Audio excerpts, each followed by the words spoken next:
Kita ulang sedikit dari yang paragraf tersebut karena paragraf setelahnya membutuhkan atasnya.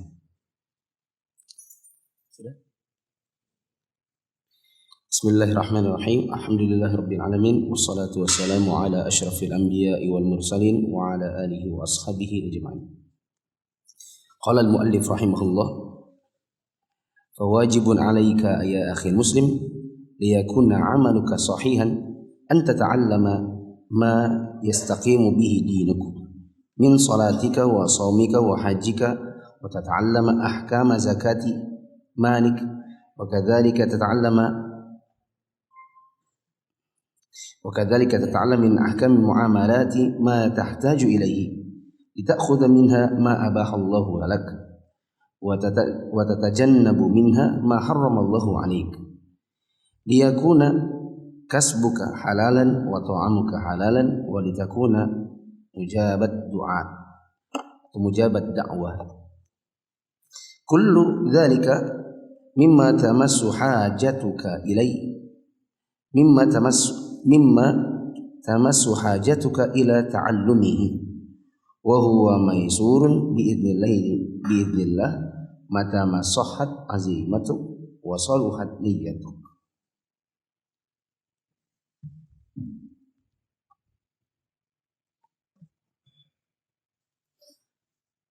Berkata penulis, maka sebagai muslim, agar amalan Anda benar, Anda harus mempelajari hal-hal yang dapat membuat agama Anda lurus, yaitu tentang sholat, puasa, dan haji Anda. Anda juga harus mempelajari hukum-hukum zakat harta Anda, juga mempelajari hukum-hukum interaksional atau muamalah yang Anda butuhkan. Agar dengan hal itu, Anda dapat melakukan apa yang Allah halalkan bagi Anda dan menghindari apa yang Allah haramkan atas Anda. Dengan demikian, penghasilan Anda menjadi halal, makanan Anda juga menjadi halal, dan doa Anda pun menjadi mustajab.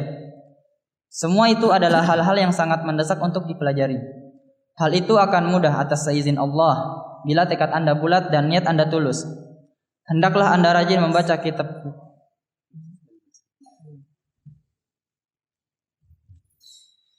Paragraf yang tadi pertama kita sebutkan sebenarnya sudah di minggu yang lalu, bahwa kita harus belajar ilmu-ilmu yang sekiranya akan menegakkan agama kita. Di antara ilmu tersebut, ilmu tentang sholat, ilmu tentang puasa, tentang zakat, tentang haji, bahkan sampai ilmu tentang muamalah. Karena belajar tentang muamalah, maka kita akan tahu mana pendapatan yang halal, mana pendapatan yang haram. Nanti halal haram pendapatan kita, efeknya adalah salah satunya doa. Dan doanya bukan cuma doa sendiri, tapi juga doa anak. Karena Nabi SAW menyebutkan tentang orang yang pergi safar, rambutnya kusut, bajunya kusam, mengangkat tangannya ke langit sambil berkata, ya Allah, tapi tidak dikabulkan doanya. Salah satu penyebab doanya tidak dikabulkan adalah karena dahulu orang tuanya memberi dia nafkah dari yang haram. Maka nanti efeknya adalah ke mujabat dakwah ini disebutkan di akhir paragraf, supaya engkau jadi orang yang dikabulkan doanya. Ternyata dikabulkan doa juga ada korelasinya dengan belajar agama, yaitu belajar tentang muamalah. Semua ini yang sudah disebutkan tadi adalah ilmu-ilmu yang mendesak untuk dipelajari. Situ terjemahnya apa tadi? Mendesak. Untuk yang pegang kitab Arab, kalau ada kata hajatun, kebutuhan, tapi pasangannya masatun atau tamassu, maka massa yamassu itu artinya bukan menyentuh tetapi mendesak. Karena massa yamassu itu megang, menyentuh.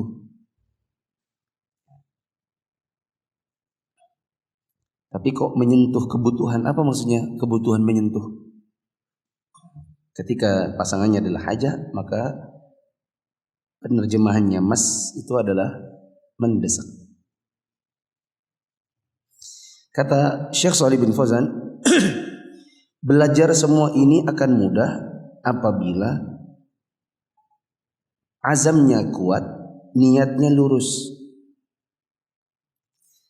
Ini menunjukkan kepada kita bahwa semakin baik niat seseorang, semakin memudahkan belajar.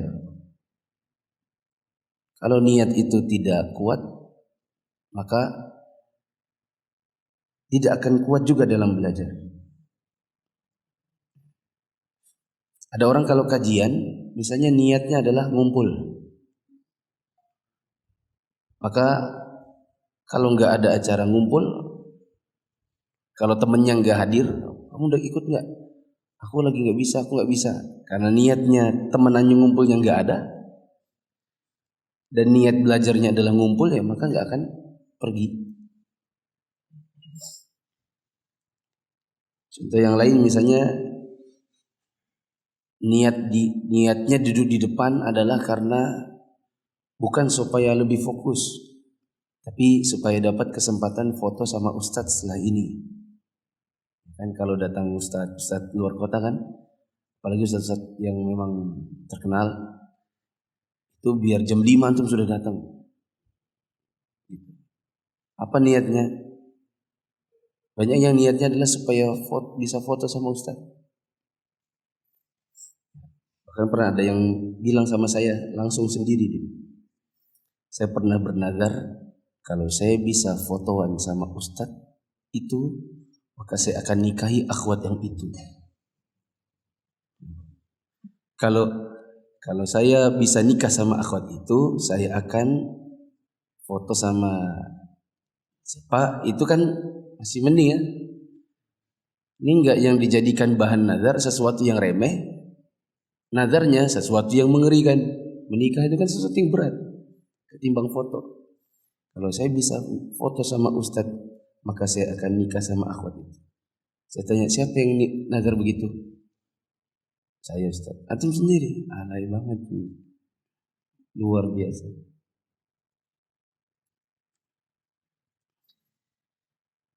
Maka semakin bagus niat seseorang, maka semakin baik pula dia akan belajar.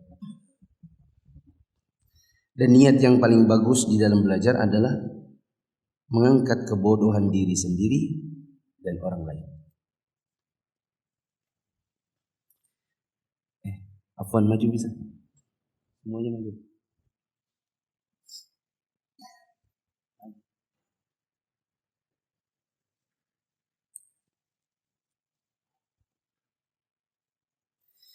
Mengangkat kebodohan untuk diri sendiri dan orang lain.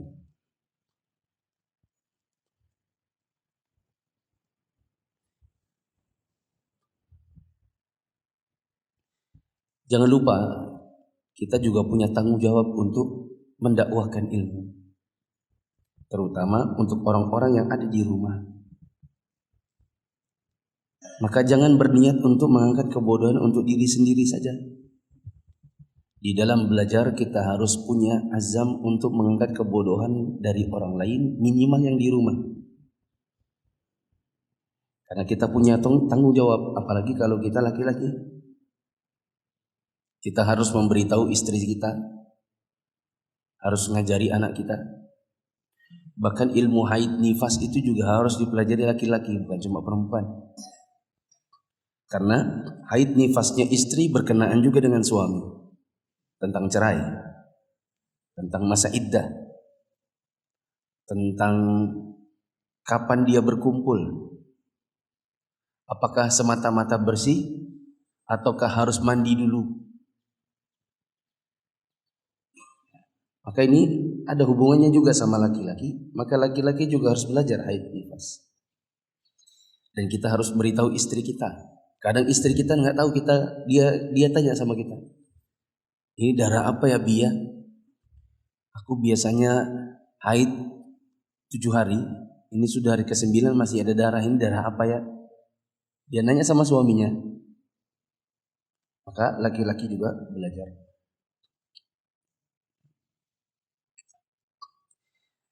Fahris ala qira'atil kitabi an-nafi'ati wattasil bil ulama litas'alahum amma ashkala 'alaik.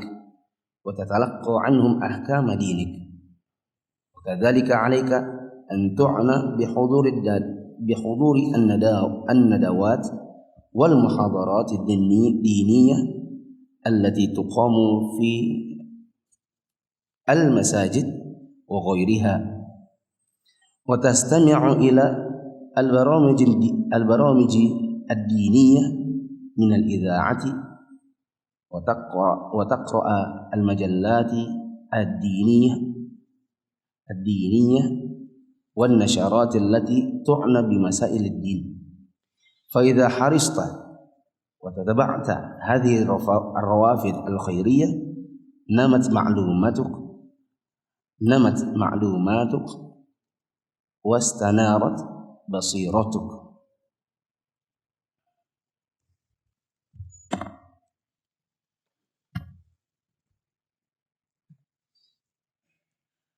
Hendaklah Anda rajin membaca kitab-kitab bermutu dan berkomunikasi dengan para ulama untuk bertanya kepada mereka tentang hal-hal yang masih rumit untuk Anda pahami. Dan timbalah dari mereka ilmu tentang hukum-hukum dalam agama Anda. Kita juga perlu menyempatkan diri untuk menghadiri seminar-seminar dan ceramah-ceramah keagamaan yang diadakan di masjid-masjid atau lokasi lain, mendengarkan program-program religi di radio, membaca majalah-majalah dan buletin Islam yang memfokuskan pembahasan pada masalah-masalah agama.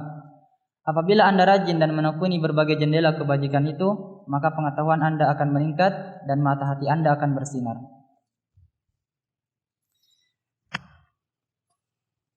Ini adalah jalan-jalan ilmu. Apa saja selain ikut pengajian? Kata Syekh Shalih bin Fauzan, qiraatil kutubin nafi'ah, membaca buku-buku yang bermanfaat.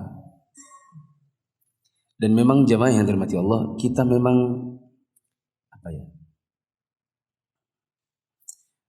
sudah harus mencoba mengurangi medsos. Menurut saya. Saya terus terang. Tahun 2018 saya itu main tenis.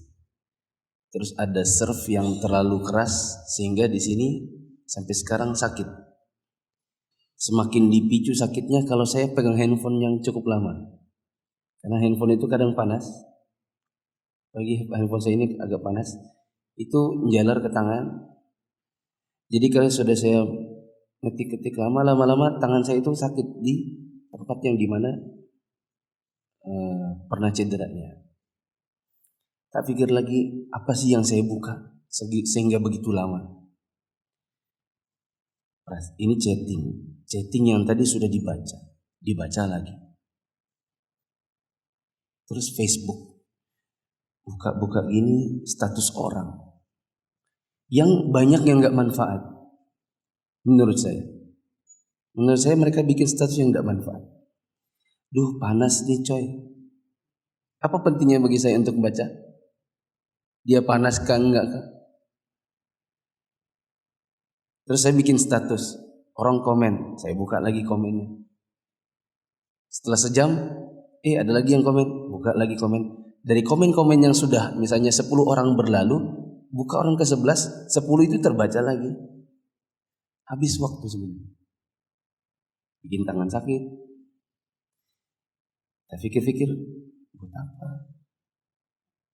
Tapi sudah terlanjur terbentuk juga. 4 medsos. Facebook saya Muflis Safitra, page-nya, YouTube-nya, Instagram-nya, tidak satu pun yang saya bikin sendiri. Semuanya orang minta izin bikinkan. Padahal dari awal saya sudah bilang sama istri saya, gak usah lah bikin Facebook, nanti menghabiskan waktu sendiri. Cuman akhirnya bikin gara-gara kebutuhan mau pergi S2 di Saudi. Karena dari Facebook nyambung dengan beberapa teman yang memang sudah berencana pergi ke Saudi. Kita nggak tahu emailnya, kita zaman dahulu nggak tahu nomor teleponnya, tapi dia katanya sering punya pakai Facebook. Nyambung juga akhirnya lewat Facebook. Itu pun emailnya email istri saya, dia yang bikinkan. Sampai sekarang banyak hal yang sebenarnya kurang manfaat. Nanti ada berteman dengan 5.000 orang. Dari 5.000 itu ada yang share tentang politik, share potongan video ILC, share potongan video artis, tak sengaja tershare berita artis. Apa ini orang-orang ini yang seperti itu biasanya langsung saya unfriend. Tapi tak pikir-pikir lagi sebenarnya nggak manfaat. Dulu awal-awal saya kuliah, awal saya nikah, pulang sholat subuh, kalau saya tidak di masjid, saya pulang yang pertama kali saya buka adalah buku sama laptop. Buka laptop, dengerin audio, kajian, cari kitabnya, diteliti satu-satu dengan membantuan audio. Yang sekarang sudah nggak pernah dikerjakan lagi sejak ada medsos. Datang ikhwan Ustadz supaya lebih bisa dimanfaatkan video antum, mari kita bikin channel YouTube. Nanti lagi mas, nanti ribet lagi. Udah nanti kita yang bantu, antum nggak usah ngerjain, antum cukup memilah-milah yang mana yang mau diupload mana tidak. Ternyata saya pikir dibantu akan ringan, ternyata memilah-milah yang mana itu pun kerjaan lagi gitu. Apa saya rasakan tangan saya ini jadi kayak gini nih tiap hari. Tangannya sakit. Yang zaman dulu mungkin kita kemana-mana temennya buku. Kalau sekarang kemana-mana temennya handphone. Duduk di mana-mana temannya handphone, ya tidak? Nunggu di bandara yang dicari colokan handphone. Di dalam pesawat suruh matikan handphone, nyala handphone karena ada flight mode. Nah, handphone nyala terus. Kadang-kadang kita mau tidur udah jam 10 masih handphone. Istri sudah pegang-pegang badan, maksudnya minta peluk-peluk. Nanti dulu, nah belum selesai handphone. Pada zaman dulu teman kita buku. Makanya anak-anak itu kan kalau dia mau tidur minta dibacakan apa? Handphone. Bacakan handphone gitu. Mau bacakan buku. Kita kekurangan waktu untuk baca buku sekarang. Waktu saya bahkan sebelum saya nikah masih bujang, tidak ada tas saya yang nggak ada isinya buku. Ada buku selalu ada. Satu habis ganti yang lain, satu habis ganti yang lain. Mulai dari yang kecil sampai yang besar.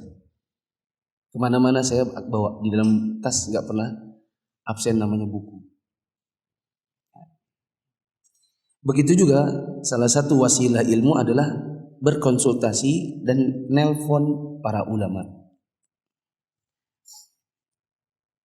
Tapi kayaknya kalau ulama kita belum nyampe lah.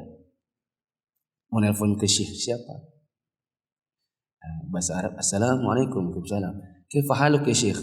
Alhamdulillah bi khair. Man ma'i? Apa? Keluar Indonesia. Tapi berkonsultasi atau nelpon para ustadz. Waktu awal-awal saya belajar, saya cari-cari nomor telepon ustadz semuanya.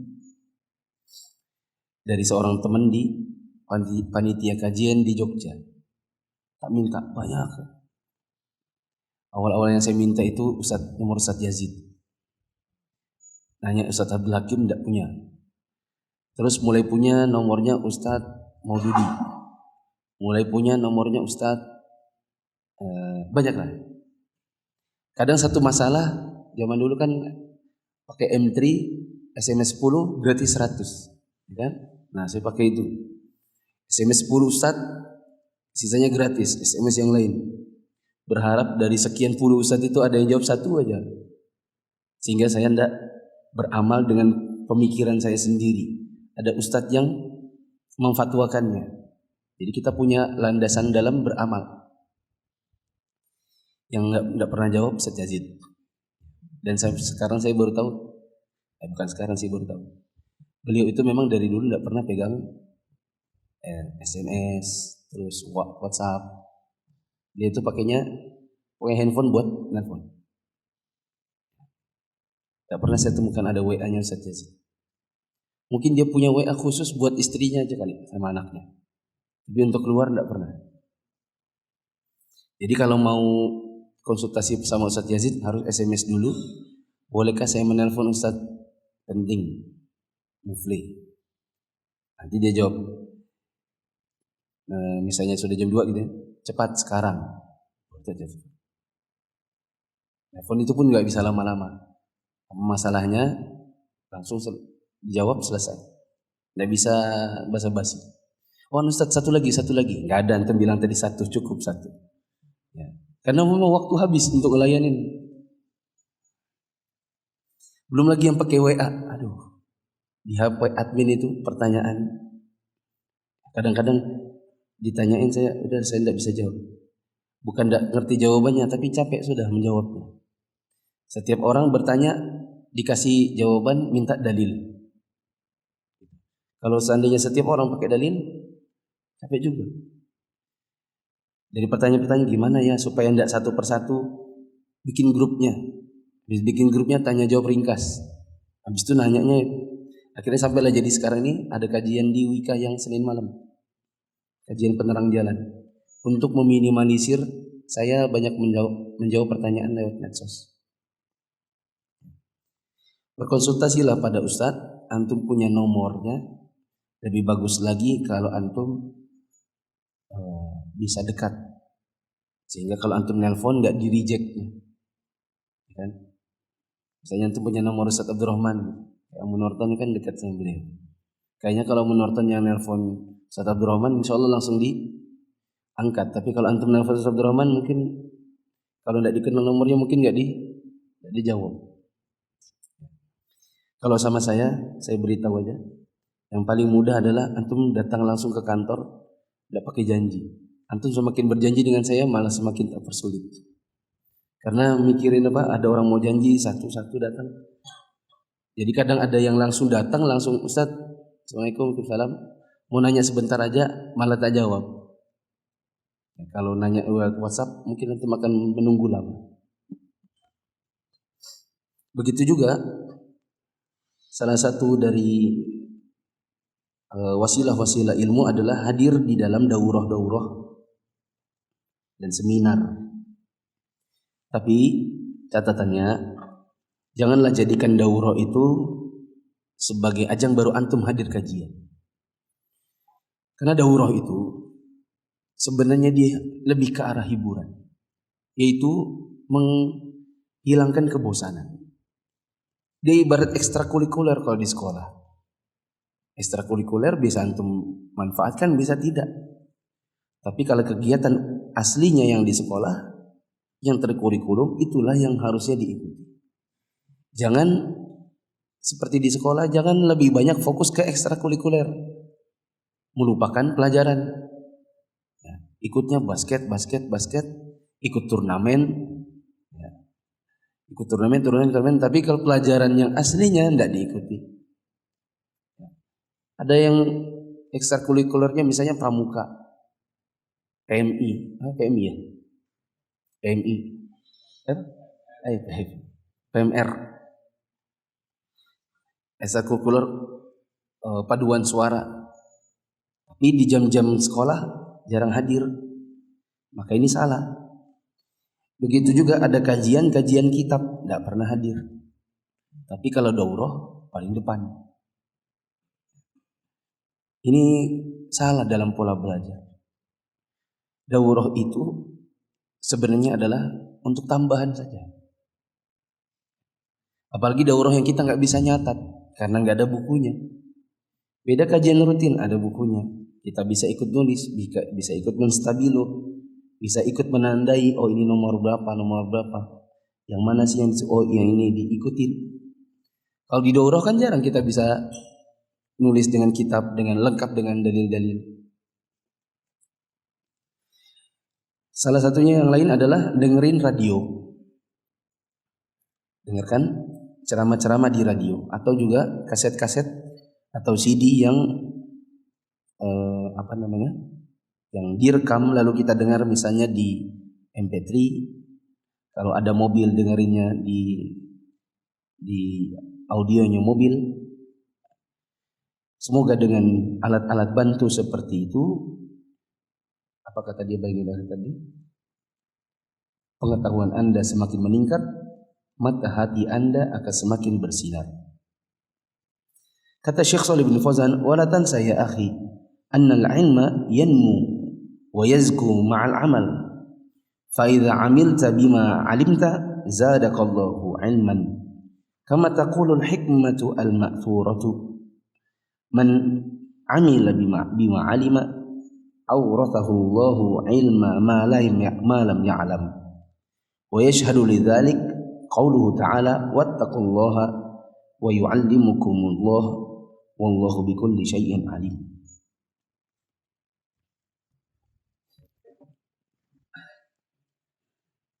Jangan lupa wahai saudaraku, bahwa ilmu itu sendiri tumbuh dan berkembang bila disertai amalan.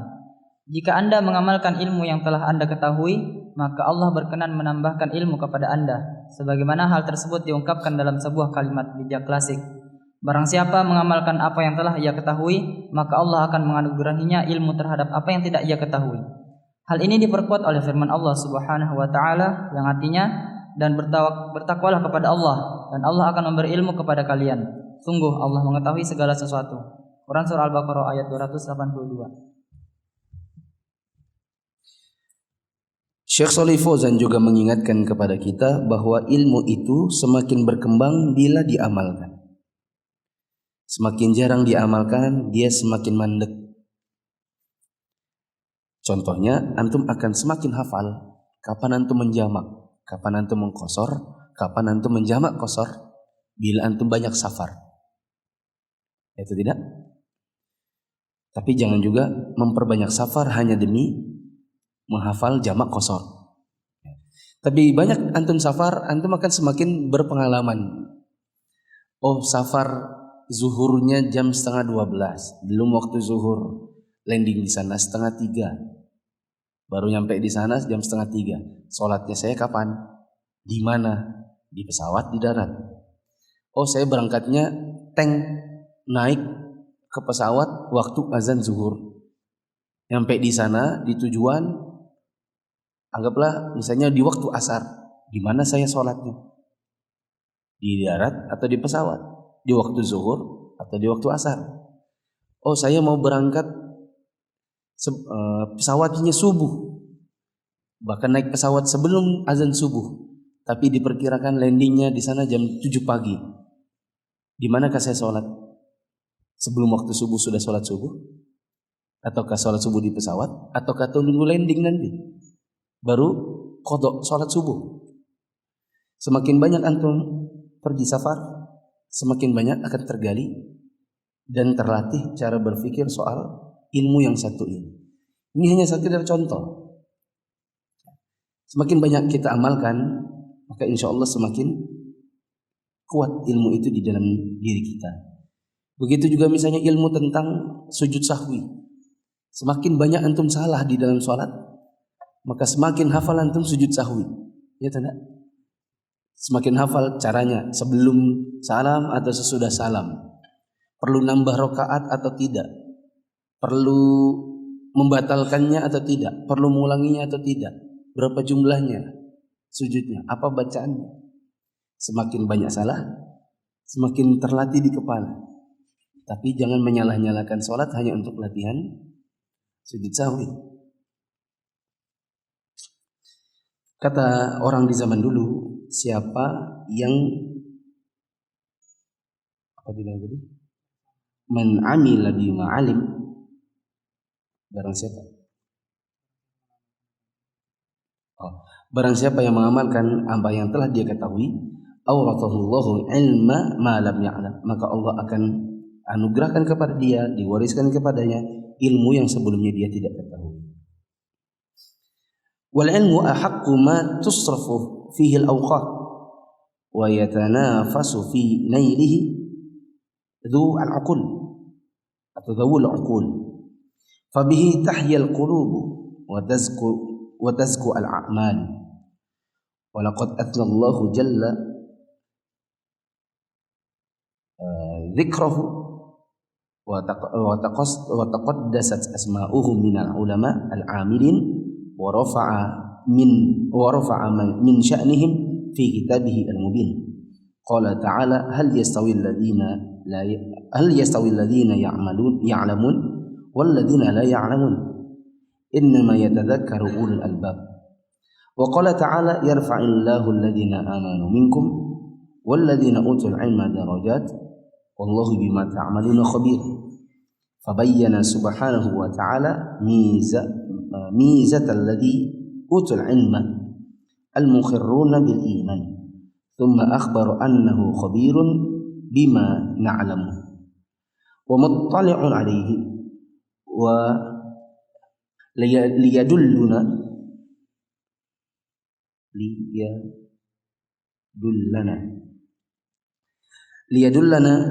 ala annahu la budda min al-ilmi wal amalin ma'an wa an yakuna kullu dhalika sadiran 'anil imani wa muraqabatillahi subhanahu.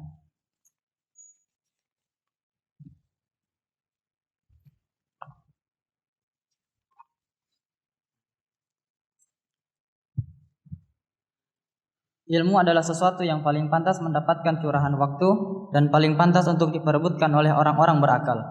Karena hanya dengan ilmu, hati menjadi hidup dan amal perbuatan menjadi bersih. Allah yang maha tinggi lagi maha agung namanya telah memberi sanjungan kepada para ulama yang giat beramal, bahkan mengangkat harokat mereka dalam kitab suci. Allah subhanahu wa ta'ala berfirman, yang artinya, katakanlah, adakah sama orang yang mengetahui dengan orang-orang yang tidak mengetahui? Sesungguhnya orang yang berakallah yang dapat menerima pelajaran. Quran Surah Az-Zumar ayat 9. Allah juga berfirman yang artinya, niscaya Allah akan meninggikan orang-orang yang beriman di antaramu dan orang-orang yang diberi ilmu pengetahuan beberapa derajat. Dan Allah maha mengetahui apa yang kamu kerjakan. Quran Surah Al-Mujadilah ayat 11. Allah menjelaskan keistimewaan orang-orang yang dianugerahi ilmu, yang mengakui keimanan. Kemudian Allah memberitahukan bahwa Dia maha mengetahui apa yang kita kerjakan dan benar-benar memperhatikannya. Hal ini mengindikasikan bahwa ilmu dan amal harus benar-benar sejalan dan bahwa semua itu harus bersumber dari iman dan sikap mawas terhadap siksa Allah Subhanahu wa taala.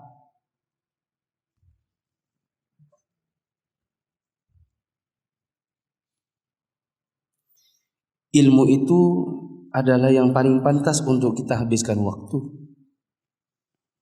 Sekarang coba kita hitung-hitung, berapa sih waktu yang kita habiskan untuk ilmu satu hari? Insya Allah nggak banyak. Paling kajian satu hari satu. Dan saya rasa itu sudah cukup. Asalkan kajian itu betul-betul bermutu. Antum pegang buku, menyimak, memegang pena, ikut meneliti apa yang dibacakan oleh gurunya. Satu hari cukup. Coba saat kajian rutin berapa sih maksimal? Insya Allah maksimal 1,5 jam. Artinya kalau di sini dikatakan Syekh Shalih bin Fauzan, ilmu itu yang paling berhak untuk kita habiskan waktu. Saya yakin sebenarnya waktu yang kita habiskan juga gak seberapa. Maka jangan sampai kajian yang tidak seberapa waktunya itu juga terkalahkan lagi dengan sesuatu. Sebagian orang kajian 1 minggu paling 1-2 kali. Itu pun 1-2 kali ini masih bisa diganggu lagi dengan yang lain. Kalau istri sudah bilang, ayo Bi, ke mall, hilang dia dari kajian. Saya pernah ketemu ada ikhwan yang memang rutin kajian. Satu orang hilang, pulang dari kajian, saya ke mall, ngantar belanja, ketemu dia lagi dorong kereta belanja. Tadi enggak kajian, enggak Ustaz. Kenapa enggak kajian? Istri minta diantarin belanja. Istri ana juga minta diantarin belanja. Tapi bisa setelah kajian sebenarnya. Ya. Artinya kajian kita yang juga enggak seberapa, akhirnya terganggu lagi dengan sesuatu yang lain. Maka dicoba diatur. Dalam 1 minggu antum punya 7 hari, 1 hari antum punya 24 jam. Kapan belanja, kapan ngaji? Kalau menurut saya yang seharusnya adalah jadwal kajian itu enggak diganggu lagi dengan yang lain. Yang lain diaturkan jadwalnya yang lain. Di bagian akhir Syekh Shalih bin Fauzan menyebutkan beberapa keutamaan ilmu yang sebenarnya sudah berlalu di minggu yang lalu. Di antaranya adalah Allah mengangkat derajat orang-orang yang belajar ilmu seperti dalam firman-Nya di surat Al-Mujadilah ayat 11, yarfa'illahu alladhina amanu minkum walladhina utul ilma darajat. Allah mengangkat derajat orang-orang yang beriman di antara kalian dan orang-orang yang berilmu. Ini menunjukkan ada kekhususan bagi orang-orang yang punya ilmu di sisi Allah. Jangankan di sisi Allah, di sisi manusia pun dia punya kedudukan yang khusus.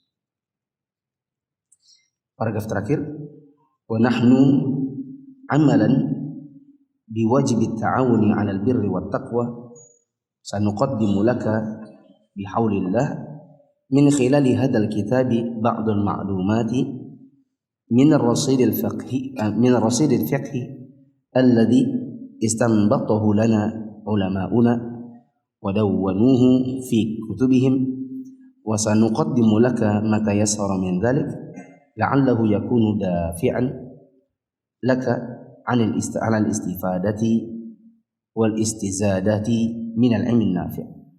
Nas'alullaha an yumiddana wa iyyaka bil 'ilmi an-nafi' wa yuwaffiqana lil 'amali as-salih wa nas'aluhu subhanahu an yuriyana al-haqqa haqqan wa yarzuqana ittiba'ahu wa yuriyana al-batila batilan wa yarzuqana ijtinabahu innahu sami'un mujib.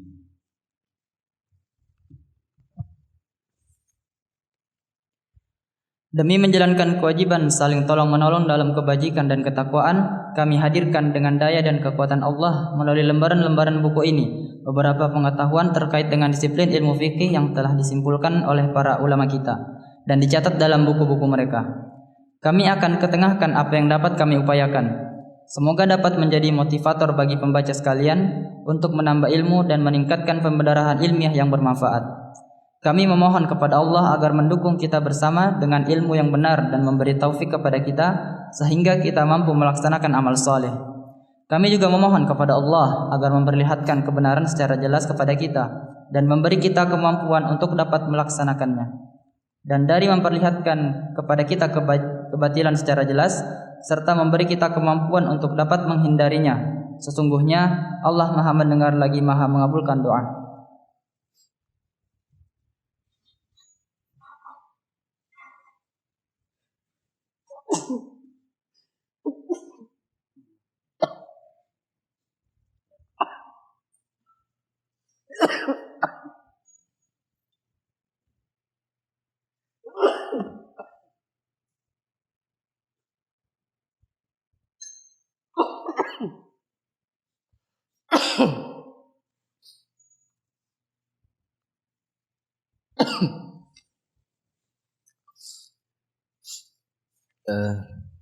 Di bagian akhir Syekh Shalih bin Fauzan mengatakan bahwa di dalam buku ini nanti yang akan kita pelajari adalah masalah fikih yang sudah diistimbatkan oleh para ulama.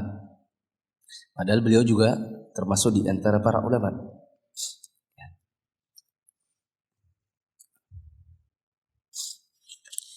Satu tambahan, tadi di bagian awal-awal ada kata-kata begini, bersemangatlah untuk membaca kitab-kitab yang bermanfaat, berittisal, berkomunikasi dengan para ulama, gitu kan? Ada kata-kata gini, litas'alahum amma ashkala 'alaik. Untuk apa engkau menelpon para ulama atau para ustadz kalau di sini? Jawabannya adalah untuk mencari jawaban tentang sesuatu yang kita bingungkan. Di sini ada dua faedah. Pertama, kalau bingung itu jangan membuat hukum sendiri. Kalau kita bingung, maka jangan diputuskan sendiri.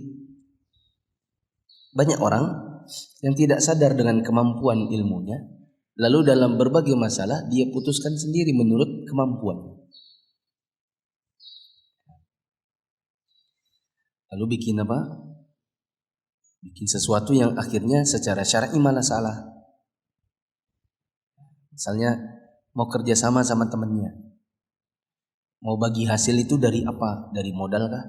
Dari untung kotor apa untung bersih? Terus bersepakat aja berdoa, ya udahlah kita saling ridho aja, beredaan. Caranya ya udah kita bagi sesuai modal. Salahlah mereka. Karena kalau ada sesuatu yang tidak diketahui harusnya tanya. Nanti masalahnya lagi gimana mau nanya Ustadz itu ditelepon satu-satu tidak diangkat. Ditanyain gak ada satu pun yang jawab. Nah, mungkin Ustadznya juga udah bosen dengan megang handphone. Jadi yang saya bilang tadi, kalau antum mau cari saya, mending di kantor langsung, tidak pakai janjian. Kalau ada alhamdulillah, kalau tidak ada ya berarti tidak bisa. Sering umahat yang kayak gitu, suka gerebek. Tiba-tiba datang, Ustadz mau tanya. Kalau umahat kan tidak bisa diusir. Maaf ya om, tidak bisa pulang. Tanya apa? Tanya ini. Gak pakai janjian. Janjian malah malas saya ininya. Terus jadi pelajaran ketika salah seorang sahabat Nabi, diceritakan ini dalam riwayat Abu Dawud dan Ibnu Majah, ada seorang sahabat Nabi yang diutus dengan sekelompok orang dari kalangan sahabat yang lain, lalu dia jatuh dari kudanya atau untanya, lalu robek kepalanya. Dalam keadaan kepalanya terluka, di malam hari dia mimpi basah. Maka di pagi hari dia bertanya kepada teman-temannya.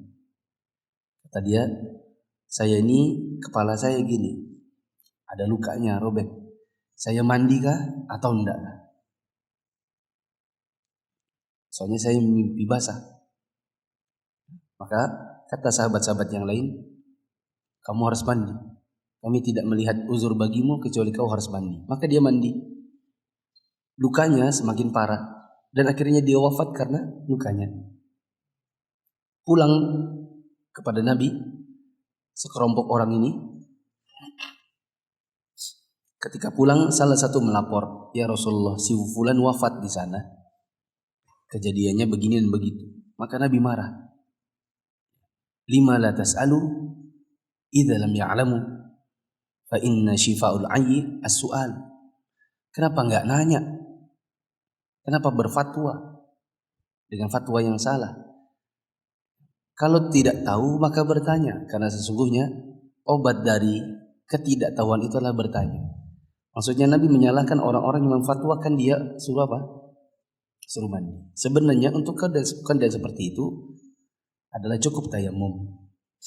Ini menunjukkan kepada kita bahwa kalau kita tidak tahu maka jangan sembarang berfatwa.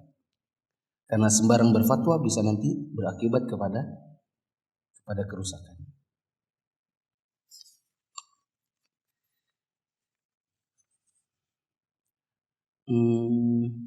Habislah untuk muqaddimah. Kalau kita masuk mulai ke bab hukum taharah dan air, saya kira nanti pasti nggak bakal selesai juga. Dan waktunya sudah kurang memadai untuk melanjutkan. Maka untuk bab tentang taharah dan air nanti insya Allah akan dibahas di pertemuan yang akan datang. Kenapa air diletakkan di awal? Siapa yang tahu? Kenapa? Bila antum buka buku-buku fikih, maka antum dapatkan insya Allah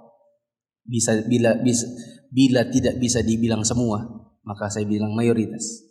Buku-buku fikih yang inti, yang tebal-tebal akan memuat bab tentang air di bagian awal. Tahu kenapa? Untuk bersuci. Kenapa bersuci di bagian awal?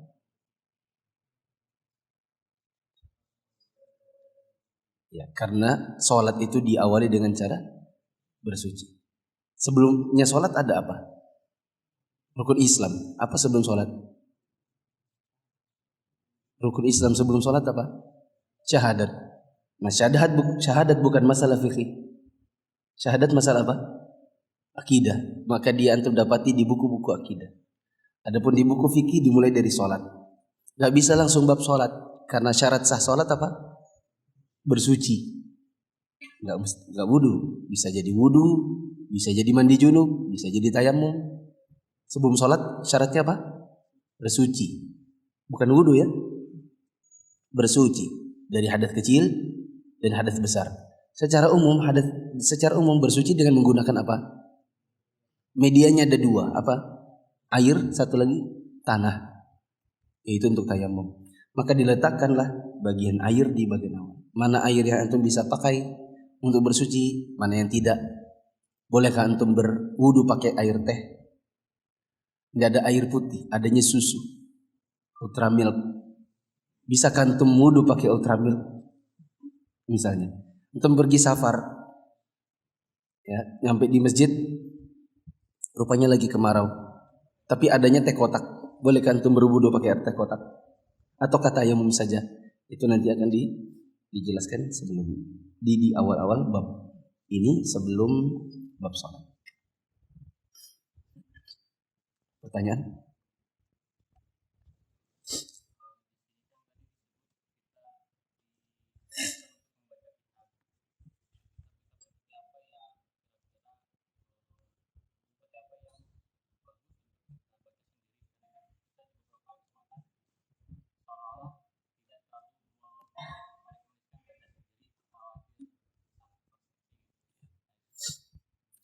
Ada sebagian buku yang kita tidak bisa duduk baca sendiri, khawatirnya malah salah. Ada yang bisa. Ustaz, apakah tidak boleh sama sekali baca sendiri? Jawabannya boleh. Loh, biasanya kalau kajian katanya jangan baca sendiri. Kalau antum perhatikan kata-kata saya bilang orang yang belajarnya hanya dari buku. Yang saya tidak rekomendasikan adalah belajar hanya dari baca buku. Tidak berguru. Tidak duduk di kajian. Kenapa? Karena kan kita ini dari kosong. Terus membaca buku dengan kekosongan kita. Maka akan masuk semua tanpa bisa difilter mana yang benar, mana yang salah. Adanya guru membantu untuk memfilter di buku ini benar, ini tidak. Makanya nanti sepanjang buku ini bisa jadi saya tidak sepakat dengan Syekh Shalih bin Fauzan, meskipun guru saya. Bisa jadi saya katakan pendapat yang lebih kuat adalah pendapat yang lain. Yang pendapat itu saya dapatkan dari guru saya yang lain. Yang saya salahkan adalah ada orang belajar agama dari sekedar baca buku sendiri dengan kekosongan. Adapun sambil baca buku sambil belajar kepada guru, maka itu baik. Nah, sekarang apakah semua buku bisa dibaca sendiri? Jawabannya tidak. Ada buku yang antum tidak bakal bisa baca sendiri. Misalnya buku berbahasa Arab gundul. Antum insyaallah tidak paham-paham. Tapi ada yang sifatnya sudah ringkasan, maka itu bisa. Misal buku Al-Firqatun Najiyah. Buku ini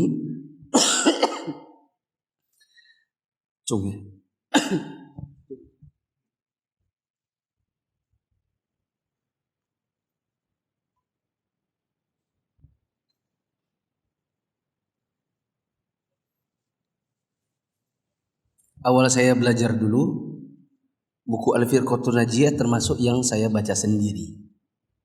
Di Jogja waktu itu tidak ada ustadz ngajikan Al-Firqatun Najiyah. Tapi saya baca sendiri, insya Allah bisa paham. Karena bahasanya memang sangat mudah. Belakangan saya tamatkan di Namiroh dulu tahun 2000, sekitar 2015, 14 sampai 15. Sudah tamat bukunya. Al-Firqatun Najiyah versi Indonesianya Jalan Golongan yang Selamat. Antum untuk buku itu bisa dibaca sendiri. Kalau buku fikih yang bisa dibaca sendiri yang ringkasan-ringkasan. Ya, misalnya buku tentang puasa, tentang sholat. Tapi perlu diketahui masalah fikih kan kadang-kadang ada khilaf. Maka apa yang antum baca, antum jadikan pegangan buat diri sendiri. Tapi terus dikaji karena bisa jadi dari apa yang antum baca ada pendapat yang lebih kuat darinya. Ada pendapat yang lebih kuat ketika kita baca buku yang lain. Maka baca tentang sholat gak bisa cuma satu buku juga. Atau masih ingat buku tuntunan sholat lengkap, warnanya biru, depannya ada orang gambar orang sholat, CV apa anugerah apa begitu gitu, ya kan? Yang kalau kita buka-buka kertasnya masih buram, terus tulisannya al hadis, tidak tahu hadis siapa, riwayat siapa, dhaif atau tidak, nomor berapa dari sahabat siapa, hanya al hadis. Jadi nggak punya referensi yang betul-betul otentik, yang bisa dikejar. Ini dapat dari mana, nggak bisa. Coba buku yang kita pakai ini. Diriwayatkan Imam Muslim dari hadis Ibnu Umar, nomornya nomor sekian, jilidnya, halamannya. Ininya lengkap. Maka baca buku sholat, kalau zaman dulu kita mencukupkan diri hanya dengan yang warna biru itu. Kalau zaman sekarang buku sholat udah banyak. Terus buku yang juga bisa dibaca sendiri, misalnya buku kisah-kisah. Tetapi harus yang sudah kita yakini itu adalah melalui filter. Contoh buku Sirah Nabawiyah.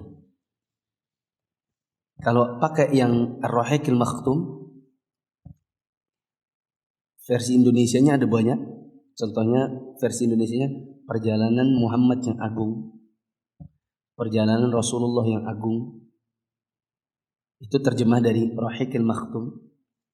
Kalau antum buka buku, ini buku bahasa Indonesia. Antum baca bagian halaman awal, antum akan dapati ininya. Sininya kah? Atau di sininya? Pustakanya, ISBN-nya, baru nanti ada judul asli, tulisannya siapa, penerjemahnya siapa, dan seterusnya. Kalau antum lihat, oh ini Rahiqul Makhtum karya Syekh Sofiur Rahman Al-Mubarakfuri, maka saya katakan bacalah dan tidak usah menelitinya. Baca dan tidak usah diteliti. Ini buku juara 1 penulisan Sirah Nabawiyah di puluhan tahun yang lalu yang diadakan oleh Arab Saudi yang kalibernya internasional. Yang nulis orang India, tapi ahli hadis. Bukunya direkomendasikan oleh para ulama. Direkomendasikan oleh para ulama, meskipun orangnya bukan orang Saudi, orangnya orang India. Itu antum bisa baca. Tapi kalau sirahnya misalnya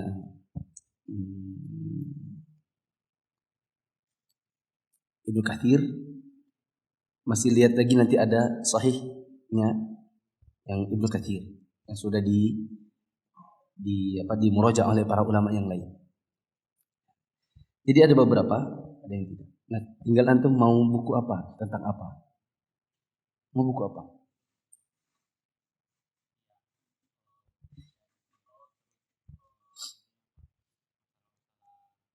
Fikih.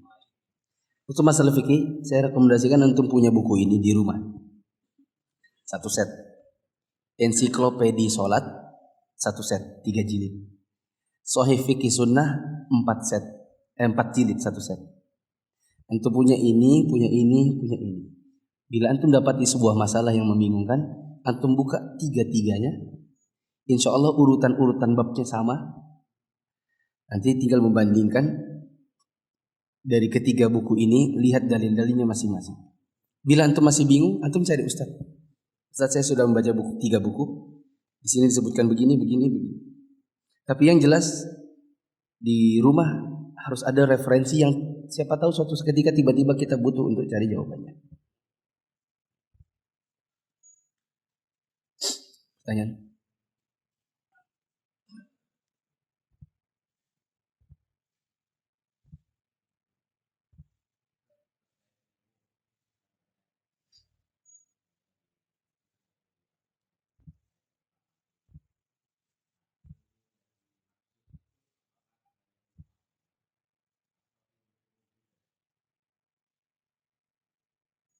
Kayaknya pernah di masjid ini, di kajian ini? Belum.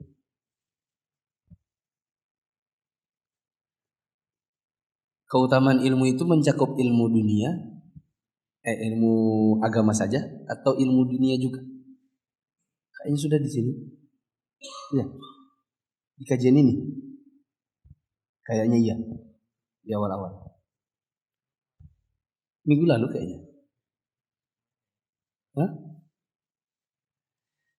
Ilmu ada yang sifatnya fardu ain, ada yang sifatnya fardu kifayah, ada yang sifatnya mubah, ada yang sifatnya sunnah, ada yang sifatnya haram. Kayaknya sudah belum. Ilmu ada yang sifatnya fardu ain, wajib per individu. Misalnya ilmu tentang sholat, ilmu tentang puasa yang amalannya individu. Ada yang sifatnya fardu kifayah, yang amalannya kelompok. Bila sudah ada yang menunaikannya, jumlahnya cukup yang menunaikan, yang lain tidak wajib. Contohnya ilmu ekonomi, ilmu listrik. Kalau ilmu agamanya, contoh pelaksananya fardu kifayahnya adalah jenazah. Bila sudah ada sejumlah orang yang mempelajari ilmu ini, yang lain tidak mesti, tapi sudah selayaknya belajar juga. Ilmu yang sifatnya mubah, ilmu kebulan, mau dipelajari silahkan, tidak ada masalah, karena dipelajari juga tidak nambah ilmu yang khusus bermanfaat untuk dunia akhirat. Tidak dipelajari juga, kita tidak dikatakan bodoh. Ilmu yang sifatnya sunnah, misalnya ilmu tentang manasik haji dan umrah bagi orang yang belum punya kemampuan. Karena kan yang pergi haji dan umrah yang wajib siapa? Yang mampu. Kalau orang yang tidak mampu, maka ilmu itu hanya sunnah baginya. Ada ilmu yang haram seperti ilmu astrologi, ilmu perdukunan. Nah, keutamaan ilmu ini mencakup yang mana? Jawabannya yang fardu ain, yang fardu kifayah, yang sunnah. Itu saja. Adapun ilmu mubah tidak, apalagi ilmu yang haram. Yang paling banter adalah yang fardu kifayah dan sunnah. Belum dijawab.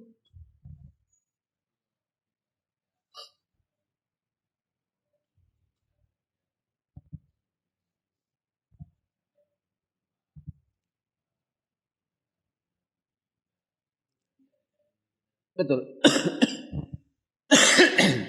Betul. Kecuali ilmu dunia yang sifatnya fardu kifayah, maka dia butuh niat dalam rangka membantu agama. Dok, saya tanya dulu, tak tanya balik.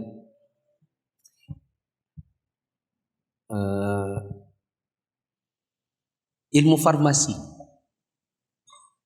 itu ilmu apa dari sisi hukum?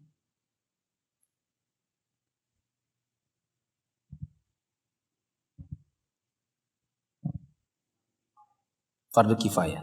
Kenapa fardu kifayah?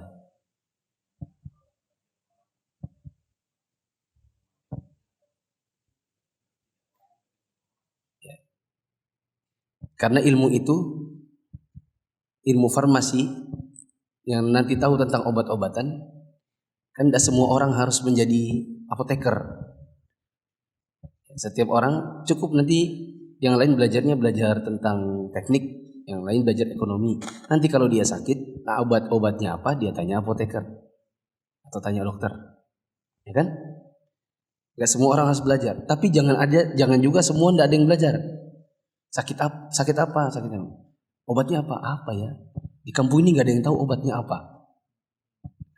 Kita bisa berdosa semua. Maka orang yang ikut kuliah farmasi, dia bisa dapat keutamaan ilmu tersebut, tapi butuh bantuan niat. Apa niatnya?